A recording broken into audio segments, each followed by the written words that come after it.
அருவியில் தண்ணீர் வெள்ளையாக தோன்றுவது ஏன் என்பதைப் பற்றிய விளக்கம். 1. பல்லடுக்கு பிரதிபலிப்பு.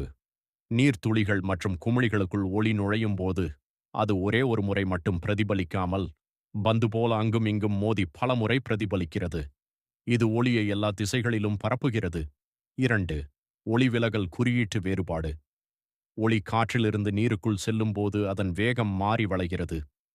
இந்த இரண்டு ஊடகங்களுக்கும் இடையே உள்ள அடர்த்தி வேறுபாடு ஒளியை பிரதிபலிப்பதில் முக்கிய பங்கு வகிக்கிறது. 3. ஒளி சிதறல். வெள்ளை ஒளியில் உள்ள 7 நிறங்களும் இந்த நீர்த்துளிகளால் சிதறடிக்கப்படுகின்றன. பல கோடி நீர்த்துளிகளிலிருந்து சிதறும் அனைத்து நிறங்களும் மீண்டும் ஒன்றாக கலப்பதால் நம் கண்களுக்கு தூய வெள்ளை நிறமாக தெரிகிறது. இதே காரணத்தால் தான் பனி மற்றும் மேகங்களும் வெள்ளையாக காட்சியளிக்கின்றன.